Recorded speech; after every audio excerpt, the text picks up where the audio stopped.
Reeves County Board of Education meeting. We want to thank all of our in-person and online community as well as our stakeholders for joining us this evening. It's my pleasure to call the Reeves County Board of Education meeting to order. Today is Tuesday, October 22nd, 2024, and the time is 6:02.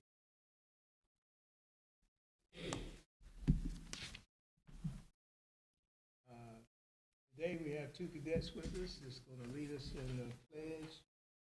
Miss Cadet Jada Finn and Ireland Finn. Sweet. So we're going to ask everybody to stand, after we do the pledge, we have a moment of silence.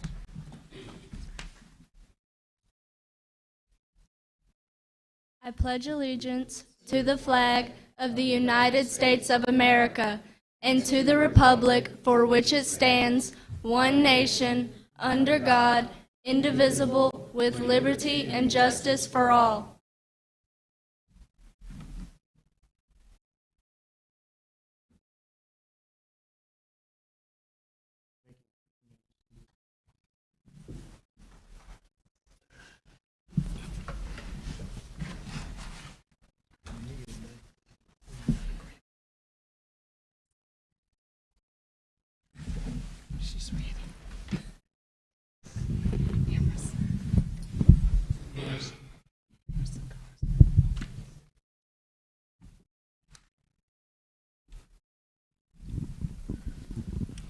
Thank you. At this time, we entertain a motion to approve the agenda for Tuesday, October 22nd, 2024. I move that motion to approve the agenda for tonight's meeting. Okay. Second. All right. The motion to approve the agenda has been properly made by Ms. Blackshear and second by Ms. King. Questions on the adoption of the motion to approve the agenda for Tuesday, October 22nd. All in favor, raise your hand. The motion passes unanimously.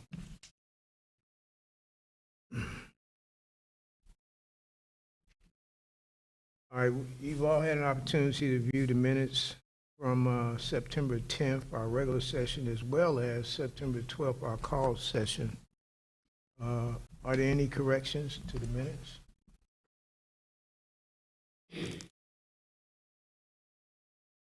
If there are no corrections, the minutes are approved as distributed. Ms. Blackshear. Yes, thank you. The ethics statement. In accordance with regulations set forth by the Georgia Ethics Commission, it is the duty of every board member to avoid both conflict of interest or interest of such conflict.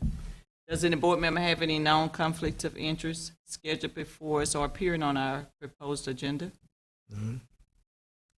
Seeing none, Mr. Chair, we will proceed with our agenda. Thank you, Ms. Blackshear. At this time, any board members, do you have any remarks or comments?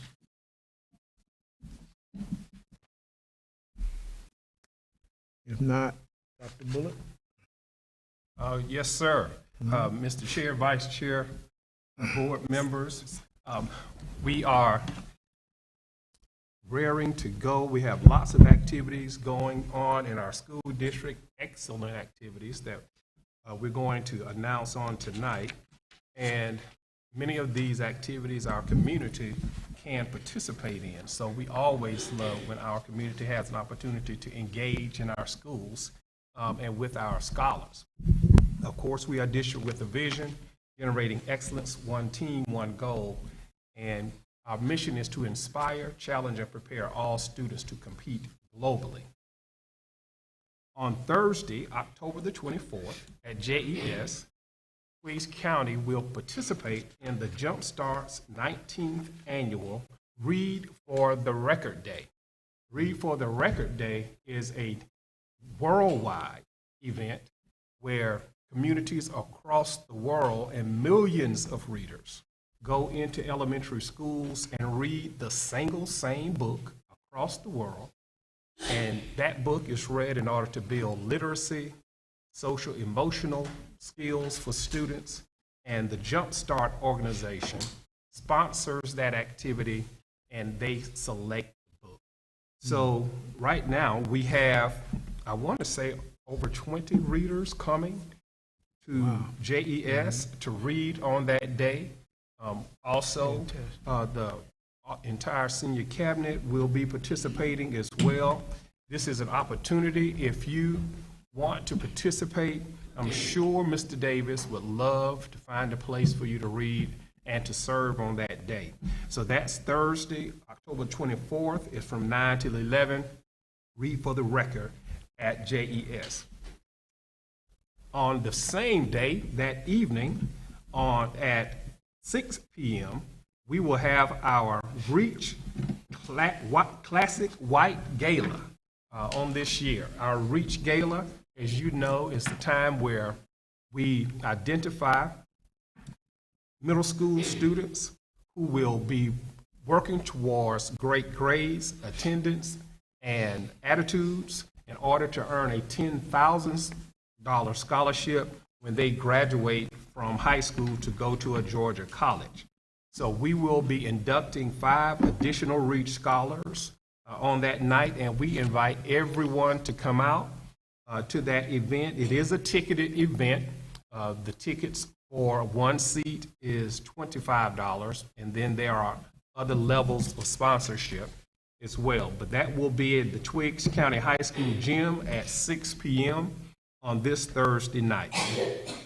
On the 29th, which is next week, Tuesday, we also will have an event that the community, we want them to participate in, and that's the annual Title I meeting. And this is a district-wide event for all schools and all parents. And following that, we'll be having the family STEAM night. Typically we call it the spooky STEAM night because it's so close to Halloween.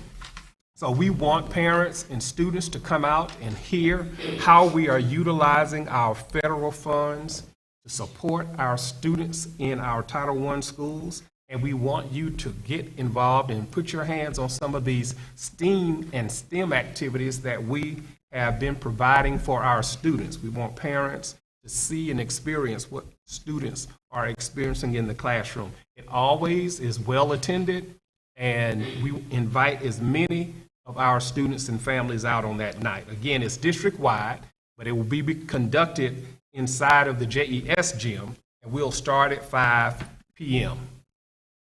And upcoming athletic events are for the next 3 weeks. Our Cobras have athletic competitions that will be away, but we want our community to know where they are. And if you can come out and support, please come out and support our Cobras. We play Hancock Central on this Friday night, the 25th of October. And then our major rivalry against Wilkinson County is November the 1st, and we'll play there in Wilkinson. And our final game for the year will be versus Johnson County, and that will be in Johnson County, and that'll be on November the 8th. So, Mr. Chair, board members, that concludes my comments for today. All right, well, thank you. I do have also visiting with us Dr. Sherry Flagg, if she would come forward. Dr. Flagg is going to make a presentation tonight on behalf of the United Way of Central Georgia Read United program, the AARP volunteers. This is a presidential commendation from President Joe Biden. And I'll turn it over to Dr. Sherry Flagg. Thank you, Dr. Bullock. Thank you, board members, for having us here. Thank you, Cabinet, as well. It's certainly an honor to be able to come and serve the boys and girls in any capacity, but when you have some individuals that are willing to come out and serve them on a daily basis and not get paid for it, and they retire, they can do whatever they want, but they choose to come and serve children, I really appreciate that. Yes. And Yes. it means a lot to us. Yes. I call them the faithful few for Twiggs County because rain, shine, sleet, or snow, they're going to be there. They've been there since the start of the program here, and they are really committed to the boys and girls at the elementary school here, and I am very appreciative of that. We want to start first by telling you a little bit about our program. We offer a tutoring service to boys and girls at JES in grades K through 3. We come in, we work with them on fluency and comprehension, and have seen tremendous gains on that. So we want to start by first recognizing Ms. Redding. Ms. Redding contributed 102 hours to volunteer services in 22 and 23, and she's receiving a bronze award from President Biden and the administration, the ARP Foundation. Come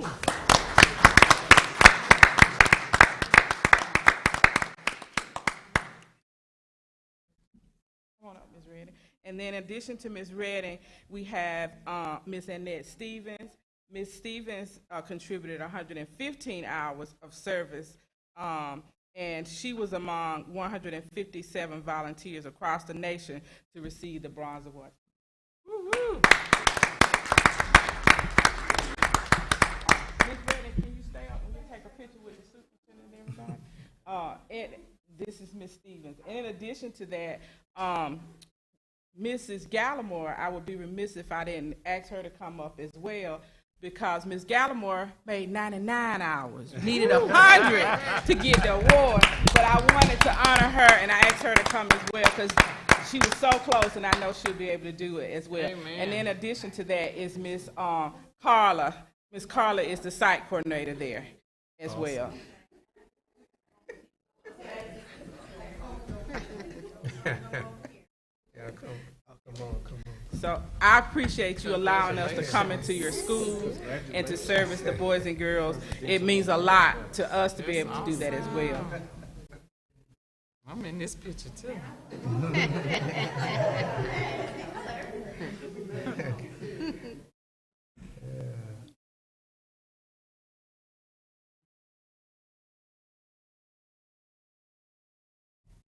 Again, thank you, Dr. Bullock. Thank you, board members and Thank you. cabinet for letting us come in.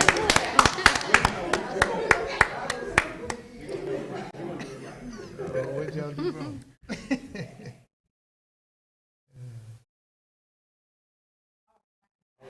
Dr. Bullock, while I have the mic, I just want to do another plug for Read for the Record. We have books for you guys as well that we're giving to the children as part of United Way and Read United. We're giving our boys and girls at JES those same books that you're reading to them so that they can have them as part of their library. So thank you again. Wow.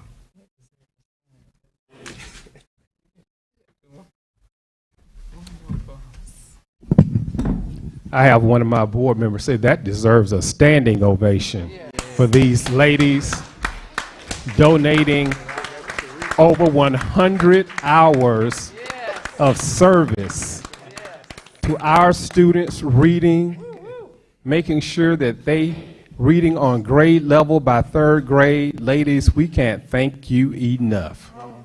We can't thank you enough for your service and your dedication and your partnership. We're talking about y'all. And your partnership. They just walking out. I know they just going out. They just headed towards the door. I'm just talking. I'm just bragging on them. We bragging about y'all. Come on back in. We bragging about them. They feet busy. Listen. They feet just busy. They going to do on to the next thing. They gone. Congratulations, ladies. Oh, y'all were going to take another picture? Okay, well. Thank y'all again. Thank you all so much for what you've done.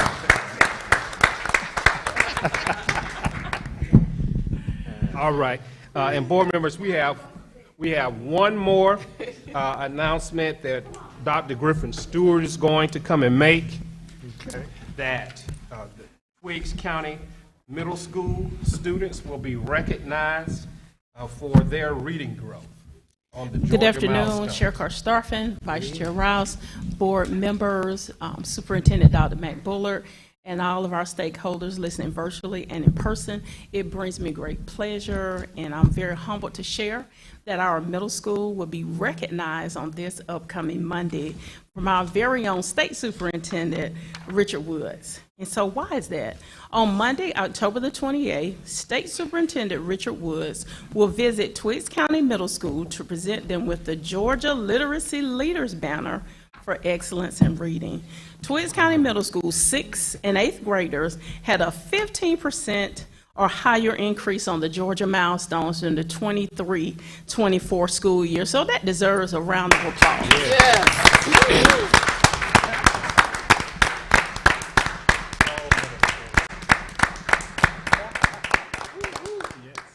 So I want to definitely say thank you to our students and our parents and all of our community members and all hands on deck with our students. And we definitely want to thank our state superintendent, Richard Woods, in advance. He will come here again on Monday at 1:15. So we have an agenda scheduled for that visit, and we are truly excited for our boys and girls. And this is a great way to continue to increase and push the importance of reading, because readers are leaders. So again, thank you and congratulations. Absolutely. Thank you, Dr. So board members, and we hope that you all are available to come out. It'll be at 1:15 on the 28th, and we are honored to be welcome and to host our state school superintendent, Mr. Richard Woods, here in Twiggs County. I received that telephone call this last week, right before the end of the week. And I tell you, it was right on time to have such a powerful recognition of all of the hard work of our students and our teachers, our parents, our community for this great achievement. So we're very excited about welcoming and hosting State Superintendent Woods on this coming Monday. All right, Mr. Chair, I think that concludes the superintendent comments for tonight.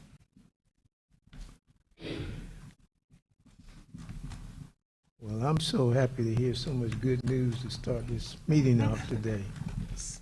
I'm reminded of, what's her name? Anyway, don't bring me no more bad news. But thank you, Dr. Bullock. Yes, sir. At this time, we're going to move into our business agenda, and we start out with Dr. Bullock with the district request and Yes, the Yes, sir. Board Chair Christopher, Vice Chair, and board members, we will ratify those district requests, those field trips and fundraisers that you all have pre-approved from the beginning of the month of October up until to date. You all already are aware of those, and those will be ratified in the minutes. There's no need to review those because you've already approved them and are aware. I do want to present to you additional field trips and fundraisers for the remainder of the school year and starting in November as well, and one in March, and then also some fundraiser requests we are requesting your approval on tonight. First, on Saturday, the 26th, which is this coming Saturday, the Twiggs County High School 11th and 12th graders are asking your permission to travel to Mercer University, to Stetson Hall, and that is to participate in an inter-course and an SAT workshop. It's a prep course to get those juniors and seniors ready to perform at their highest level, and they ask your permission to go to Mercer University this Saturday. Also on this Saturday the 2nd of November, the JROTC asks your permission to participate in the Fall Festival Parade, and that'll be here in Jeffersonville. On the 8th of November, which is a Friday, the third graders at JES request your permission to travel to the Georgia College and State University. They're having an academic outreach there at Georgia College, where they'll be evaluating and communicating on different science content such as fossils, transferring heat, animals, plants, habitats, etc. They ask your permission to travel to Georgia College and State University for that. And then on Thursday, the fourth graders would ask your permission to travel to that very same activity as well at Georgia College and State University. The program for exceptional children asks your permission to travel to Warner Robins to the Transition Resource Fair on Thursday, the 21st of November, and they're going to travel to Middle Georgia GLRS Transition Resource Fair that very same day. And the purpose of these trips, again, are to help those students prepare to transition after high school and also provide them with opportunities to be with their family, to learn about more resources that are available after high school. The Beta Club from the middle school asks your permission on the 5th of November, which is a Thursday, to travel to the National Junior Beta State Conference, which will be held in Savannah, Georgia. And the Program for Exceptional Children on Thursday, the 19th of December, asks your permission to do some Walmart Christmas shopping at Walmart. And again, this is for those students to purchase gifts for families, friends. It helps them also to learn how to budget when they're shopping. And then finally, the last field trip we have for tonight, we ask your approval on Thursday, the 20th of March. The fourth graders ask your permission to go to Macon, to the Macon Mayhem Educational Day game. And this is a national STEM activity that they're having, and they'd like to participate in that STEM activity at the Macon Coliseum. Fundraisers that we are asking your permission to conduct: the Physical Education Department at JES from the 21st of October through the 20th of March. Ask your permission to sell lollipops to raise money for upcoming field trip expenses.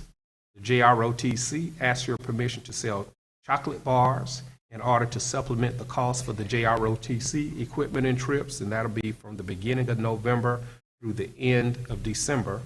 The FCCLA would like to conduct 2 fundraisers, selling spicy bowls and Huckabuck sales, which is a frozen sweet drink, and they're collecting funds in order to participate in the state leadership conferences, as well as pay competition fees and hotel fees. And they'll conduct those fundraisers from the beginning of the year, January 1 through the 30th of April. And finally, the Beta Club at the middle school asks your permission to sell ice creams, sandwiches, and different toppings on the ice creams on Tuesdays and Thursdays. Okay, at this time, I'll accept a motion to approve the district request as well as the fundraisers presented by Dr. Bullock. Can I get a motion? I make the motion to approve both fundraiser and field trip requests. Second motion. Okay. The motion has been properly made by Ms. Blackshear and second by Mr. Rouse. Are there any questions? Okay, the motion is to approve the district request and field trip request. All in favor? Okay, raise your hand. Okay, the motion passes unanimously. Thank you, Board Member. Okay. Ms. Reader?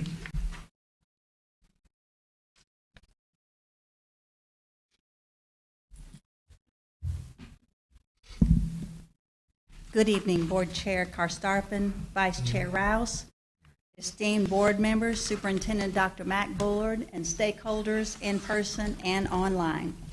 This evening, I'm going to be presenting information about the graduation rate with an update. Again, it's an information item. We are a district with a vision, generating excellence, one team, one goal, with a mission to inspire, challenge, and prepare all students to compete globally. Tonight's presentation aligns with the strategic plan, focus area number 1, learning and wellness for all, and number 2, excellence ahead, academics, facilities, and opportunities. I'm going to begin tonight by going back to give you some context. Graduation rate in 2022, the adjusted cohort graduation rate was 84.8%, with a 4-year graduation rate of 88.89, and a 5-year graduation rate that year was 76.56. Then in 2023, our adjusted cohort graduation rate was 90.6, with a 4-year graduation rate of 91.49% and a 5-year graduation rate of 88.89%. And that takes us to this year, 2024. Our graduation rate this year is 84.3%, which is a reduction of 6.3%. The 4-year graduation rate is 80.70, with a reduction of 10.79%, and the 5-year graduation rate is 91.49, which was up 2.6%. It was recently said that data doesn't lie, but you have to know the context surrounding the data and what exactly does the data represent. So tonight I'm going to explain exactly what the data represents, how it is calculated, and the context for Twiggs County. Between August 2020 and May 2024, 71 students went through the halls of Twiggs County High School. These 71 students are called the cohort. We give an account for each and every student in this cohort. So we know that 46 students graduated. We all watched them walk across the stage. Then out of the 71 students, the rest of the students, 3 of the students transferred out of state. They went to Indiana, North Carolina, and Florida. 7 of those students transferred to other counties. They went to Bibb County, Jones County, Houston County, Lawrence County, and Newton County. 2 of the students transferred to a private school. 5 of the students declared that they were going to get a GED. 1 of these students actually ended up moving to another state. 6 of the students were withdrawn due to lack of attendance, and 2 of the students reported that they were homeschooling. Once we were able to document with proof that a student withdrew and actually attended another school, then they're no longer reported to Twiggs County. So again, I'm going to explain further with the graduation rate. So out of the 71 students that were in the cohort for this graduating class last year, 12 officially withdrew and attended another school. The other 11 go into the cohort graduation calculation for the graduation rate. That includes the 46 who graduated plus the 11 that are not included in those who went to other states and other counties. And that gives us a number of 57. That number is going to be important. That's going to become a denominator for the calculation. When a student withdraws, documentation must be made about their intent, but many do not appropriately withdraw. Many do not do what they say that they're going to do. A GED is still counted as a dropout. So if a child or a student or a family declares that they're going to get a GED, they are still, even if they get the GED, considered a dropout for Twiggs County's graduation rate. Homeschooling does not count as a dropout if they properly fill out the documentation, which is a declaration of intent to homeschool. If they homeschool and do not fill out the declaration of intent to homeschool, they count against us on the graduation rate, even if they are attending a homeschool setting. Then lack of attendance means that a student stops coming to school and does not officially withdraw. So let's talk about, those are the 11 students that did not graduate. 4 of them said they were going to get a GED. 1 of them counts as a dropout because they did not officially declare that they were going to homeschool, even though they did. And then six of them had a lack of attendance. So that takes our 46 who actually graduated. We divide it by the 57, which is those 46 plus 11, and that gives us 80.7. That's where the graduation, the full 4-year graduation rate comes from. So if you look at the data here, you see that the 84.3, where does that number come from? 84.3 comes from the 4-year graduation rate of 80.7 we just talked about. They take it twice, 2/3, plus the 5-year graduation rate, which was 91.49.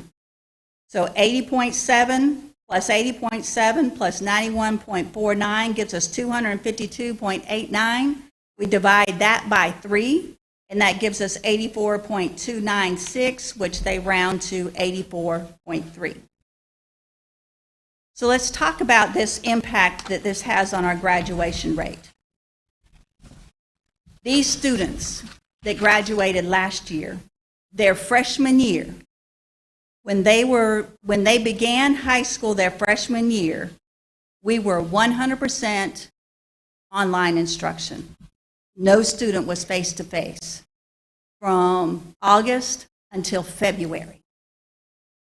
When the beginning of the school year comes and we have a student who does not show in the 9th grade, if they don't show up, we remove them from our rolls and they do not count towards the cohort because they never showed up in 9th grade for high school. Many of those students in this class's freshman year, we didn't see them in person. It was very difficult to account for those students, whether they were here intending to come here, were they online and just couldn't log in, were they at home, just didn't have a computer, didn't have a hotspot, didn't have access. So we were not removing them from our roll in the same way that we would if it was a normal cohort. We had COVID going on. The schools, again, were closed until February. But even when they came back in February, still students were out due to COVID. Some of them were just afraid to come to school. Some of them were sent home multiple times because of contact tracing, or they actually ended up with COVID. Again, we were 100% online instruction until February, and for that 9th grade student just starting their high school career, that was a difficult situation for them. Some of our students in that class were working to help their families meet their needs. Once they started working, it was difficult for the family to have them stop working and come back to school once we came back in person. Superintendent Woods asked us to practice compassion, not compliance, to be able to understand the situation in all of our students' homes and not count that against them. We also look at the graduation rates of all the districts around us. Now, when I created this PowerPoint, I had only looked at 14 districts in our region. What I gave you before you on your table in front of you, you're looking at 21 districts. These districts are our Middle Georgia RESA counties, our region that we compete against in football, basketball, other counties like ours that were close to us, those that were small and rural. Out of the 21 counties you're looking at, 14 of those counties also had a reduction in their graduation rate. Out of the 6 other counties who had an increase in their graduation rate, 4 of those 6 had less than 1% increase in their graduation rate for their 4-year cohort. And 2 of them had an increase in their graduation rate greater than 1%. If you'll also notice in the data that I have before you, the last column has the number of students that did not graduate. So let's put it in perspective. In a small district, the number of students is smaller when you divide that numerator by the denominator, so each student counts more in a smaller district. For example, one of the districts you see on there has a graduation rate of 91.2% for this year. However, that same district that touches this one has 202 students who did not graduate. for this same cohort. So for Twiggs County, when one student does not graduate, one student is not accounted for, it counts by as much as 2% for us. So let's go back to the numbers, talk about the numbers when I said that 4 of our students were GEDs. If we had those 4 students stay with us, and if we had that one homeschool student who did not properly fill out the declaration of intent to homeschool, that's 5 students, then that denominator would have changed from 57 to 52.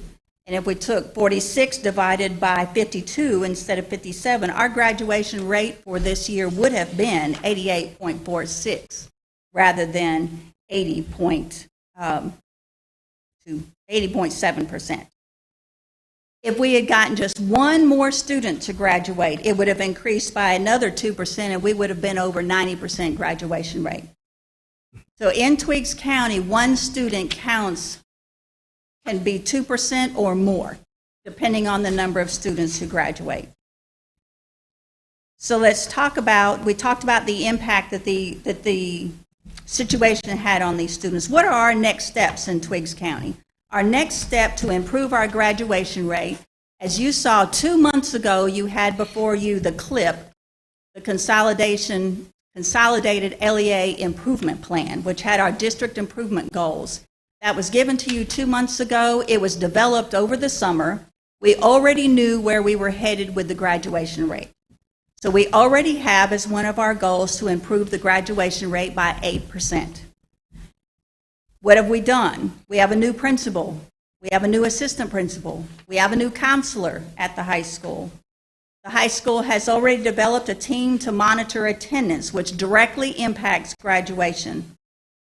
We have many more options for students today than we had before. We're able to send our students to Hutchinson in Bibb County to offer more CTAE classes.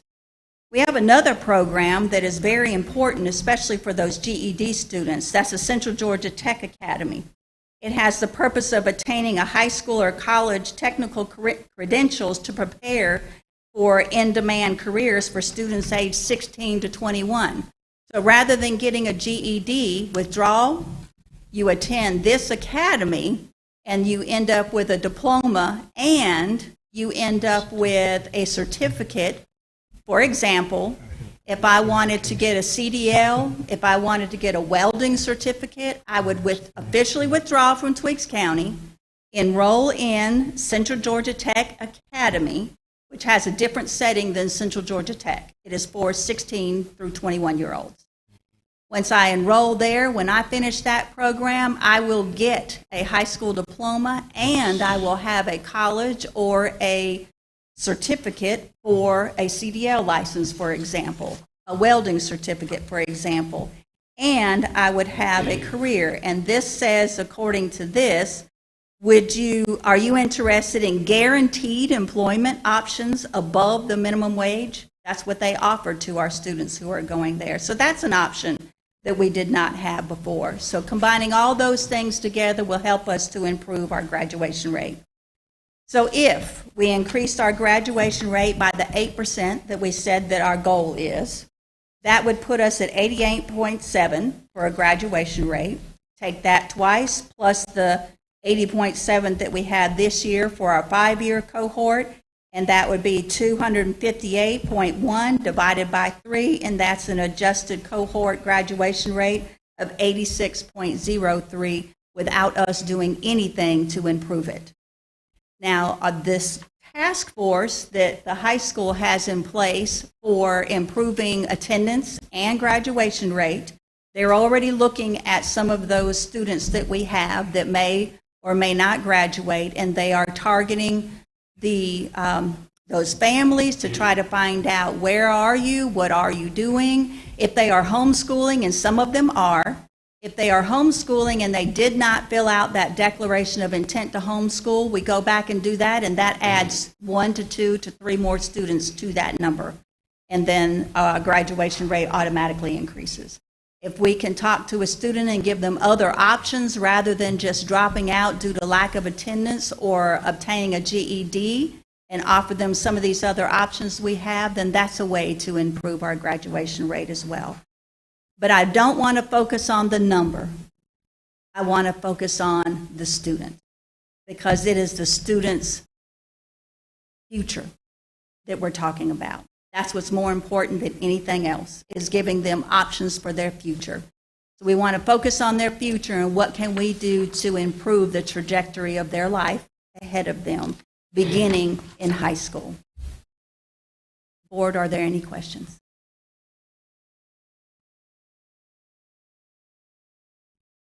Thank you, Ms. Green.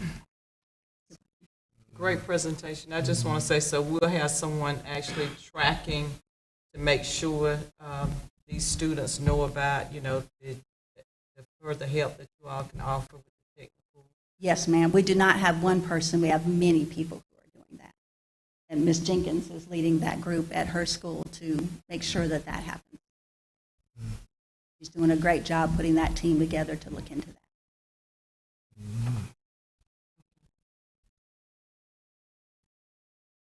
We will increase. Ma'am? I said, we're speaking, we will increase. We will, yes, ma'am. Yes. You want to talk to us about some grant information? Yes, I do. Thank you. Please let me get to that. Some money. That was way too heavy for tonight. Actually, I enjoyed the numbers. I knew you would, being a math person. All right, now I'm going to talk to you about a new grant award that we have here in Twiggs County. Again, this is an information item. We are still a district with a vision generating excellence, one team, one goal, and a mission to inspire, challenge, and prepare all students to compete globally. This presentation focuses on all of our strategic plan areas: learning and wellness for all, excellence ahead, academics, facilities, and opportunities, doing things the Twiggs way, growing and sustaining our village, and a premier people-first organization. This grant, I'm going to give you the timeline to begin with. We began in April 17th of this year. Twiggs County was selected by the American Association of School Administrators to receive support in applying for this particular grant. April 24th, we began meeting with Sophia Bomboris. She introduced us to Rebecca Deddert with McAllister and Quinn, a federal grant consulting and government relations firm that's based in Washington, D.C. She also introduced us to Stacy Rubel, a contractor with McAllister and Quinn. On May the 3rd, we began a long series of meetings to work on the grant. June 17th was the deadline for submitting the grant. The grant is submitted in the Justice Grant System, which is called Just Grants, from the Department of Justice. Then on September the 30th, the award was given from the United States Department of Justice and the Office of Community-Oriented Policing Services, which the acronym for that is COPS, C-O-P-S, Community-Oriented Policing Services. And on September 30th, we found out that we did it. Our letter says that on behalf of the Attorney General of the United States, Merrick Garland, and the United States Department of Justice, Office of Community-Oriented Policing Services, it is my pleasure to inform you that we have approved your proposal of the fiscal year 2024 COPS School Violence Prevention Program in the amount of $375,000. The COPS office recognizes and appreciates your commitment to this very important initiative. What's important about this grant? This grant is the COPS grant is a grant that is very difficult to obtain. In the state of Georgia, there were only 3 counties or 3 entities who applied for it, because it's not necessarily a county. 3 entities that applied for this and received it. Only 3 that received it, many more applied. With this grant, we have to have a match of 25% required. Our match is $125,000 over the 3 years of the grant. The grant ends September the 30th, 2027. This grant is to improve safety at schools and on school grounds through school safety programs and technology. Funding will be used by school jurisdiction to implement evidence-based programs to improve school security and promote a positive learning environment for all students. So what are we going to do with this grant? Well, due to the nature of security and safety, we will not be specific in the details of our plans publicly. Board, we will inform you in executive session about what the specific plans are for the grant. The grant will support the ongoing safety and security efforts of Twiggs County Public Schools. So what are our next steps? Our next steps were to assign the roles. The grant award administrator is myself, financial manager is myself, and the alternate grant award administrator would be Mr. James Austin. That has already been done. Those assignments have been done.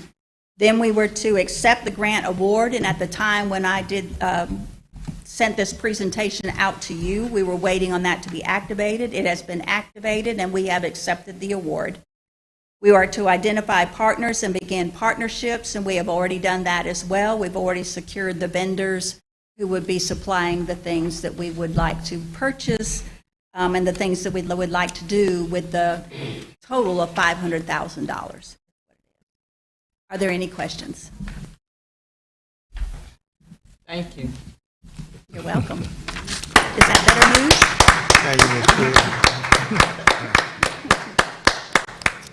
All right, thank you. You're welcome. Let's see. Chief Waller.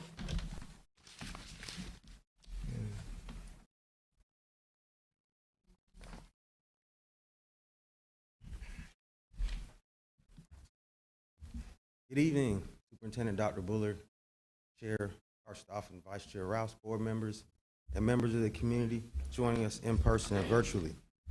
Today, I'm going to be going over a board policy we hope gets adopted. But before I begin, we are a district with the vision, generating excellence, one team, one goal. Our mission is to prepare all students to compete globally. So this is board policy EBV, safety. And this is going to be my first read of this. First part is emergency operations. The superintendent will establish appropriate procedures and regulations to provide for safety and security of students, employees, board property during regular school operations and emergency conditions. The emergency operations policy is designed to protect students, employees during regular school operations during environmental, fire, intruder, violence, natural disasters, hazardous materials, or radiological accidents, medical contagions, acts of terrorism, and weather-related emergencies. The superintendent shall develop and periodically review and update in accordance with OCGA 20-2-1185 emergency preparedness and response plans with input from students, parents, legal guardians of such students, teachers, community leaders, other school employees, school district employees, local law enforcement, juvenile court, fire, public safety, emergency management agencies, and entities or individuals appointed by the superintendent. The plan shall be prepared to address security issues in the school safety zones as appointed by the superintendent. Plan shall be prepared to address security issues. Plan should also address safety and security issues involving transportation of student pupils to and from school functions when transportation is furnished by the school or school system. The safety plan shall include at a minimum the following strategic areas: training school administrators, teachers, support staff, including, not limited to, school resource officers, security officers, secretaries, custodians, bus drivers on school violence prevention, school security, school threat assessment, mental health awareness, and school emergency planning best practices. 2, will be evaluating and refining school security measures. 3, updating and exercising school emergency preparedness plans. 4, strengthening partnerships with public safety officials. And 5, creating enhanced crisis communication plans on social media strategies. The next part is safety. The board will provide and maintain facilities for school programs, and services which are within the school's statutory safety requirements of the state. This shall mean continual maintenance of the facilities to provide the safety of all persons, as well as adequate provisions for normal and emergency entrance and exit. The superintendent or designee will provide procedures for the annual evaluation of the district facility to include a review of functional and use of physical security components, doors, locks, cameras, metal detectors, etc. It shall be the board's goal, based on the available funding and market conditions, to establish as a priority that each district facility regularly utilize instructional purposes, shall have at least one armed school resource officer position or the equivalent or outsourced position. The officer assigned to the facility shall meet the designated duties and responsibilities of the position. In addition, the superintendent or designee shall establish safety protocols for all visitors who seek to gain entry into district facilities. All persons entering the district's facility, school grounds, or functions hosted by the district shall be subject to inspection. District property includes but is not limited to the school, administrative building, sport fields, athletic complexes, and parking lots. The superintendent shall make necessary arrangements for protection, security, and safekeeping of all school facilities and properties. Every break-in, regardless of the extent of loss or damage, shall be promptly reported to law enforcement agency. Notifications will be made in accordance with the policies set by the superintendent. All outside doors, windows of buildings shall be closed, locked, and secured appropriately each evening. All exterior gates shall be closed, locked, or secured as appropriated at the conclusion of the site activities each time. The site administrator or principal may delegate the task to the head of custodian or the person as appropriated. Responsibility remains within the site administrator/principal. The superintendent or designee shall establish the control of the use of possession of keys and physical and electronic to district facilities and equipment to include general provisions, design of key systems, fabrication, responsibility of issuance, responsibility regarding loss of keys, eligibility for possession, provisions for contractor access, and key and building security. The superintendent will also establish procedures as may be needed to further establish security related to key control access. It shall be the responsibility of each administrator to carry out all security policies. Emergency drills. Every school shall conduct drills with students, administrators, teachers, and other personnel on the execution of safety plans in such form at intervals based upon the guidance of the superintendent and the Georgia Management and Homeland Security Agency as outlined in OCGA 20-2-1185.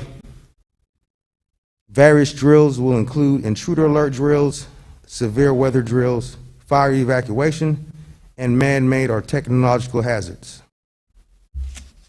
That concludes the reading of the board EBB safety policy.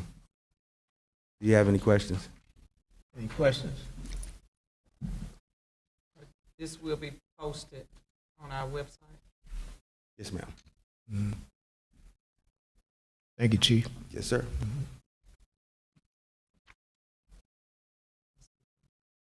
Nurse Robinette.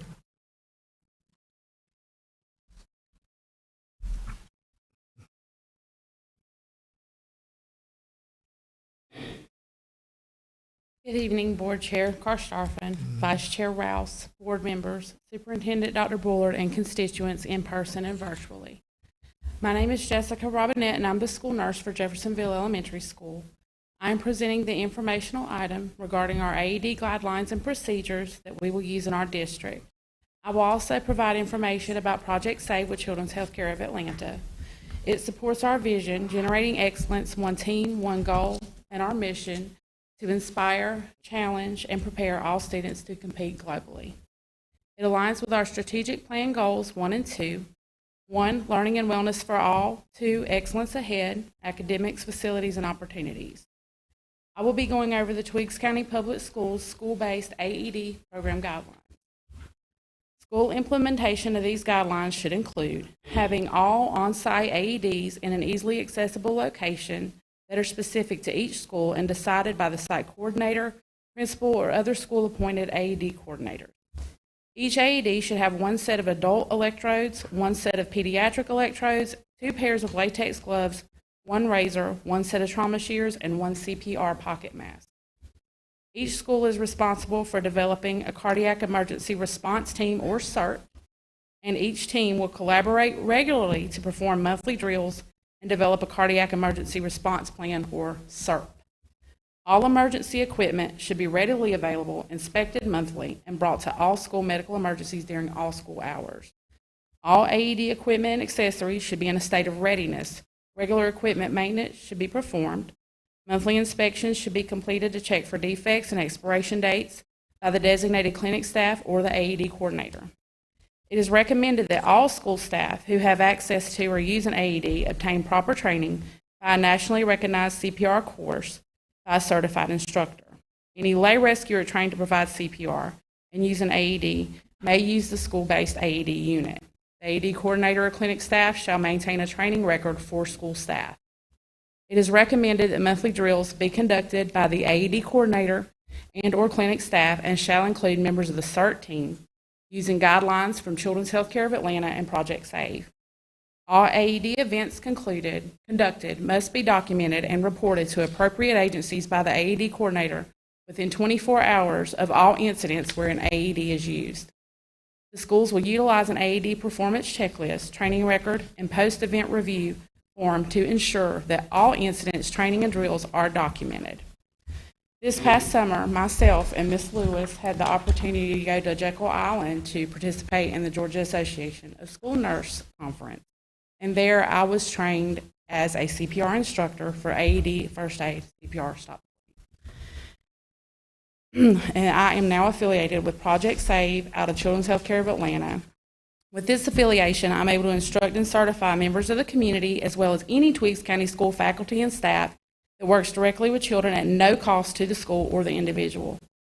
The Children's Healthcare of Atlanta Heart Center started Project SAVE, which stands for Sudden Cardiac Arrest Awareness, Vision Prevention Education, in 2004, with the mission of preventing sudden cardiac arrest in children, teens, and young adults in Georgia communities. Any school in Georgia can become a Project SAVE Heart Safe school by taking the following steps. Identify a site coordinator to complete the online Heart Safe School checklist. Review the Heart Safe School checklist to ensure our school is prepared for a cardiac emergency. This list will help determine the requirements that we need to implement, which includes identifying a site coordinator, developing a cardiac emergency response plan, developing a cardiac emergency response team, and performing drills and regular inspections. Once approved by Project SAVE, the Heart Safe School designation is good for 2 years. There is no cost to the schools to apply or receive designation. Once designated as a Heart Safe school, each site will receive a banner and certificate from Children's Healthcare of Atlanta. As your on-site CPR instructor with my Children's Healthcare of Atlanta Project SAFE affiliation, I am volunteering to take on the role and responsibility of AED site coordinator for Twiggs County Public School District, as well as a CPR, AED, and first aid instructor. Thank you for your time. Does anyone have any questions? Thank you.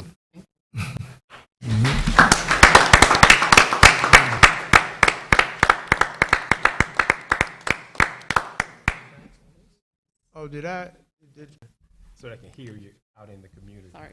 Yes, you can actually qualify to do the training with me. All right, well, thank you.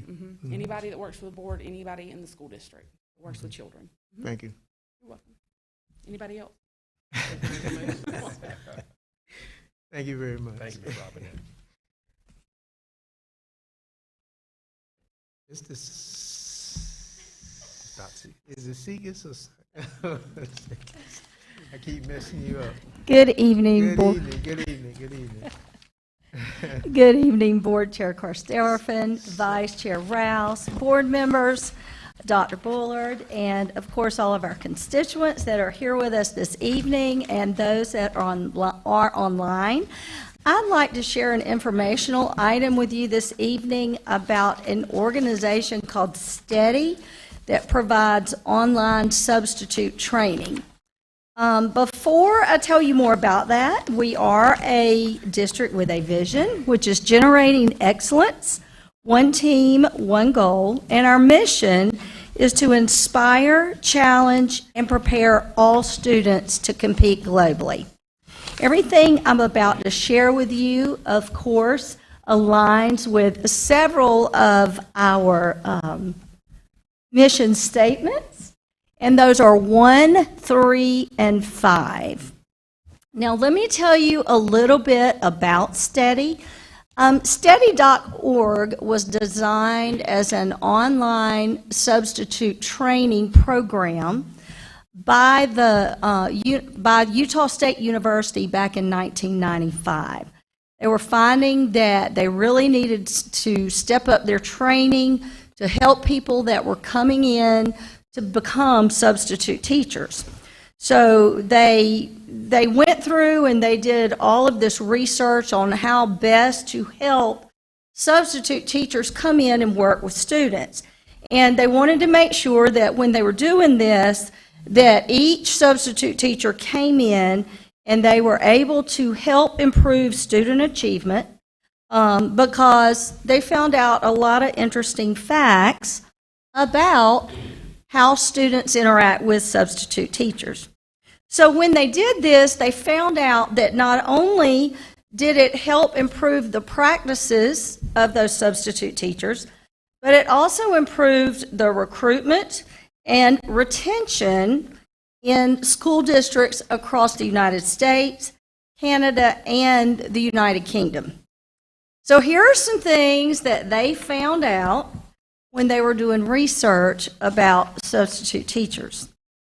Did you know that by the time a student goes from kindergarten through the 12th grade, they will have spent 1 full year in a classroom with a substitute teacher?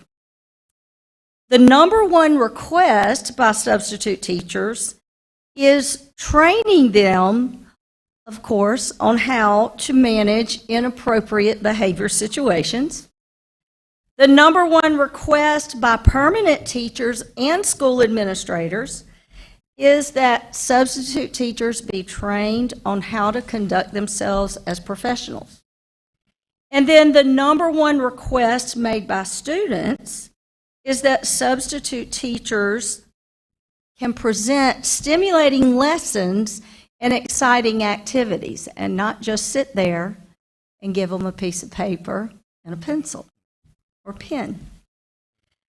And then they also found out that the number one reason that people like to substitute teach, of course, is flexibility, but they also like to work with students. So let me give you some benefits about STEADY.org, and then I'm going to tell you the number one benefit that I think you'll really like.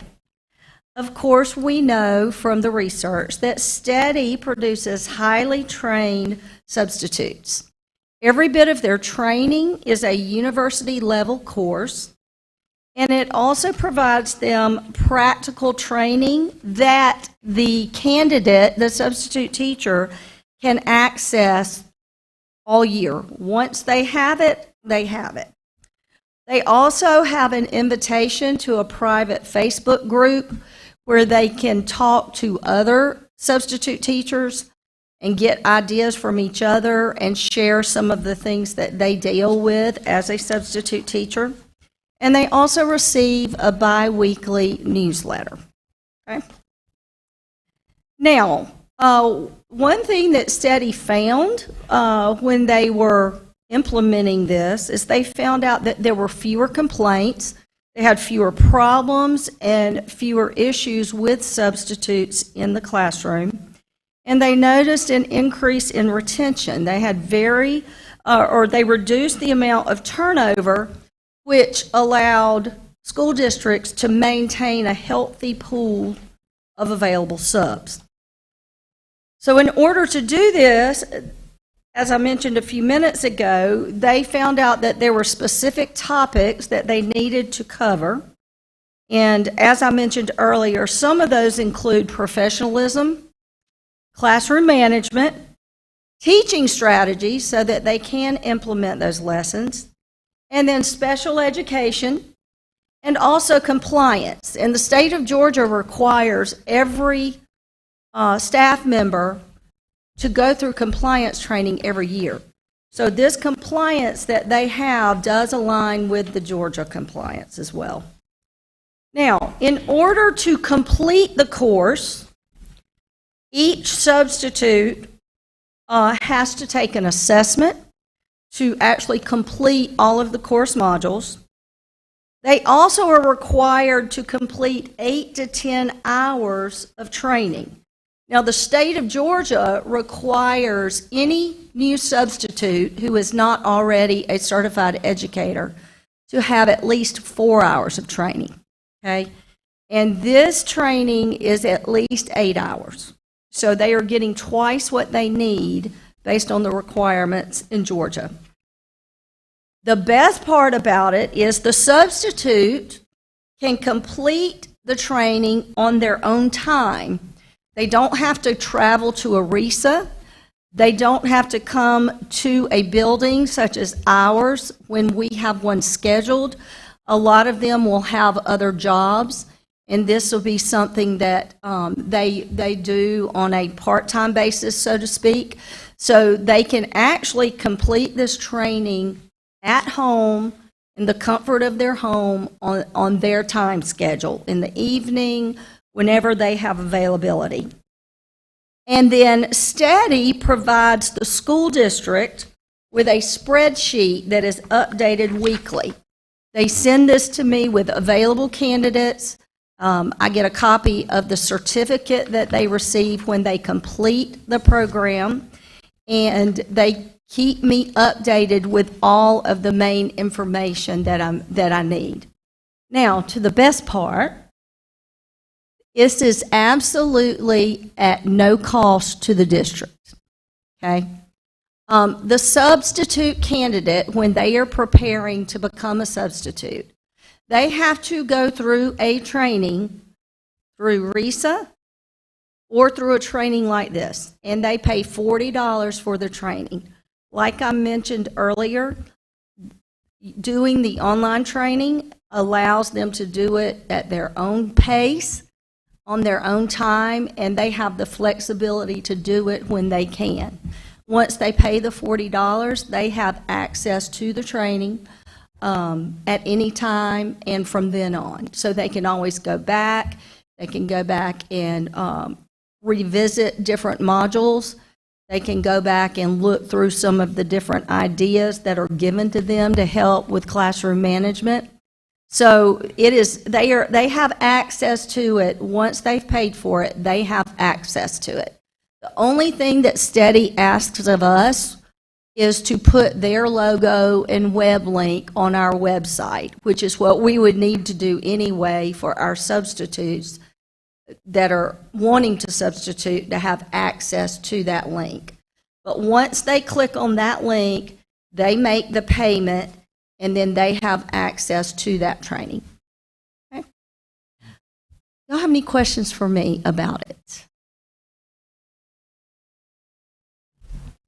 I just want to ask the question, what's the difference with the training with RESA and with STEAD? Yes, RESA, I know that 2 or 3 years ago it was $35, okay? In the past few months, RESA has not held the training. So when they do decide, they only offer it maybe once a month.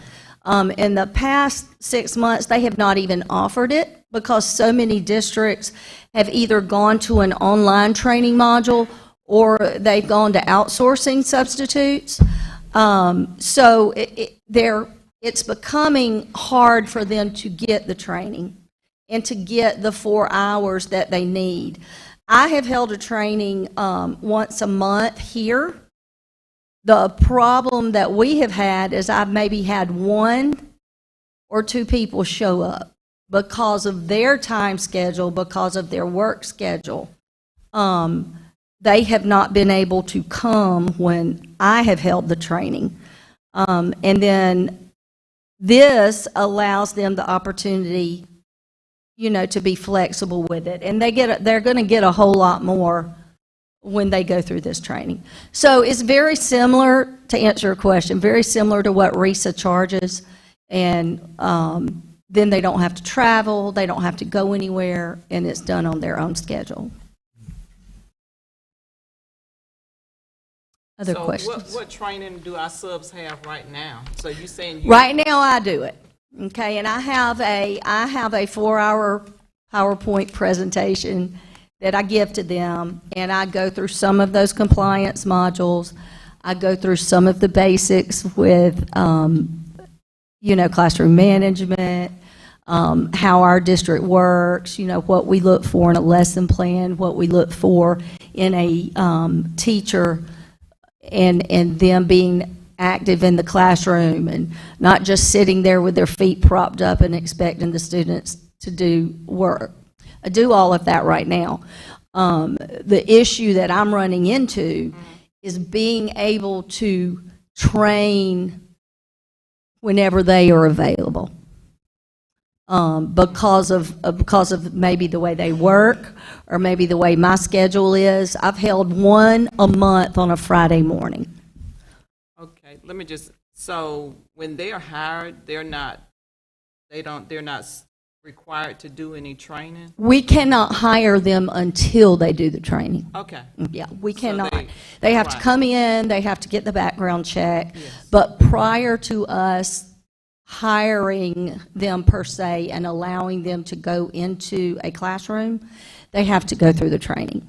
So in essence, it has reduced the number that I'm able to add on to the list. Until they get that training, whether they get it from me or they go to a RISA, if they can find the training, or if we choose to do this, then I cannot put them on an active list to substitute until they provide me with a document showing that they've been through the training or they go through my training. So this is going to allow them the flexibility to do it when they need to, when they're able to. Does that make sense? Yeah, it Okay. does, but And right now, like I said, since school started, I've maybe added 3 to the list because I've had 1 or 2 come. 1 or 2, and then I had one that was a retired teacher come. If they're a retired teacher or they're already certified, they already meet the requirements in Georgia. But anybody that wants to come in and they do not currently have an educator certificate, they're required by the state to go through at least 4 hours of training. and so you say you have like 1 or 2. You have a I'll lot have that 1 or don't wanna 2. come. Well, it just depends on their schedules. I'll try to schedule one on a Friday morning.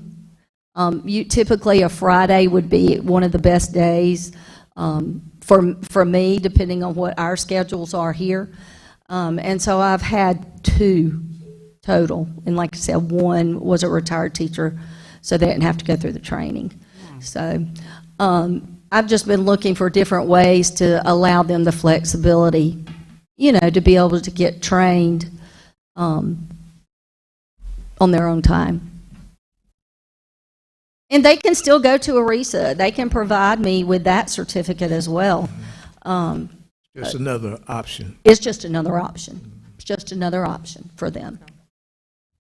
Okay. Thank you. Any other questions? Thank you.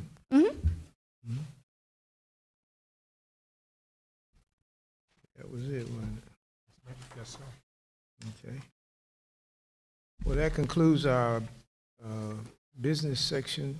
At this time, can I get a motion to move into executive session? I'll make that motion. Okay. Second? Second. All right, the motion has been properly made by Ms. Stokes and second by Ms. King that we move into a executive session. Is there any discussion? All in favor, raise your hand. Okay, the motion passes unanimously. Thank you.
time, I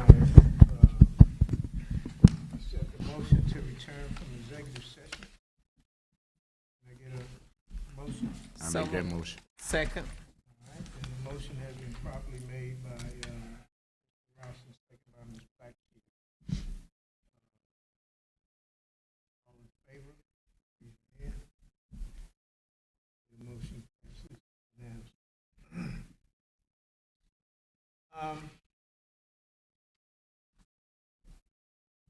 This time we want to need a motion to accept superintendent's recommendation for resignation. Can I get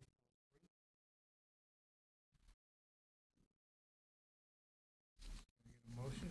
I'll make that motion. Okay. Second. Second. All right, the motion to accept the superintendent's recommendation for resignation of 3443 has been properly made by Stokes and second by Ms. King. Are there any questions?